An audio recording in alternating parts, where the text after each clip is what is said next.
Hey guys, it's me, Flopsy Railway Productions here. Today, we will talk about the AEM-7s. Hold on a second, wrong picture! With that being said and done, we are now going to begin.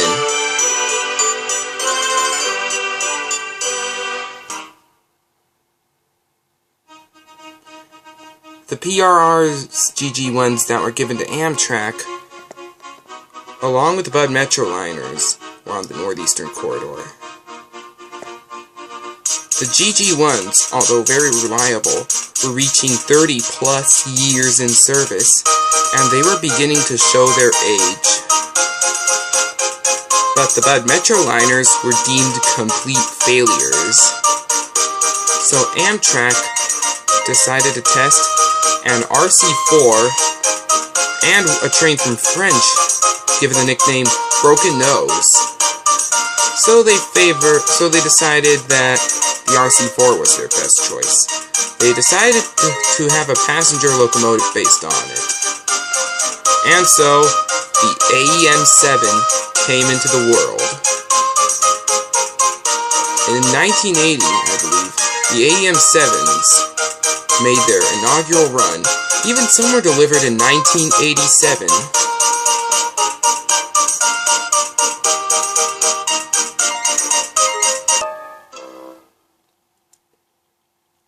Prior to this, a freak accident on the Northeastern Corridor occurred at 1:30 p.m. on January 4th, 1987. Amtrak 94, known as the Colonial, went on those tracks at 125 miles an hour. The Conrail crew were traveling in 60 miles an hour, in which the crew was smoking marijuana. The ones on the Conrail were doing that. As a result, 900 and 903 were completely destroyed in the collision.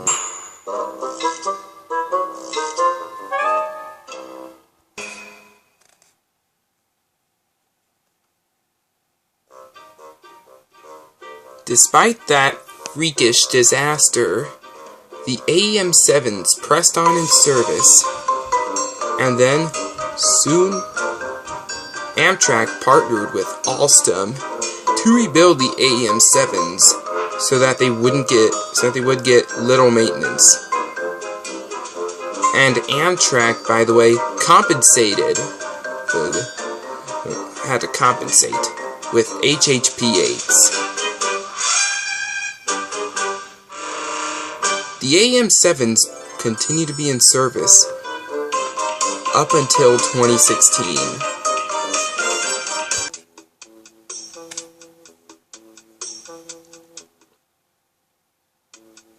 The AEM-7s couldn't avoid one thing: age.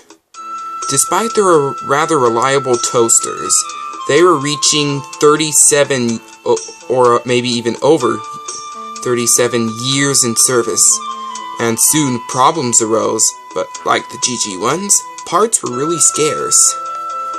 The locomotives were ordered to replace them, and then something happened.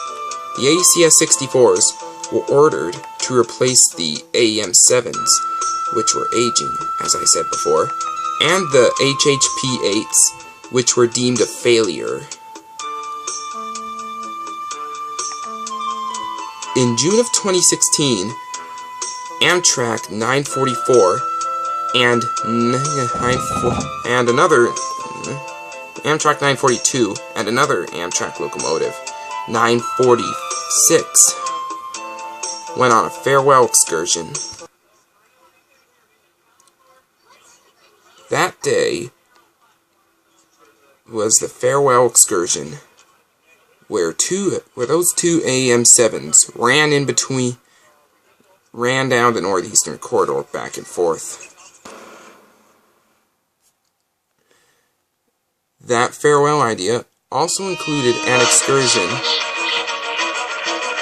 That farewell idea also included a tour of the Wilmington, Delaware shops where the toasters were built and maintained. 2 AEM-7s were preserved, however, with 945 going to the Illinois Railroad Museum. Boy, that was a fun time. Right for me to see.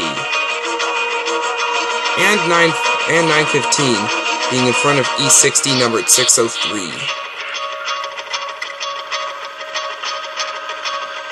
The AEM-7s ultimately became fan favorites.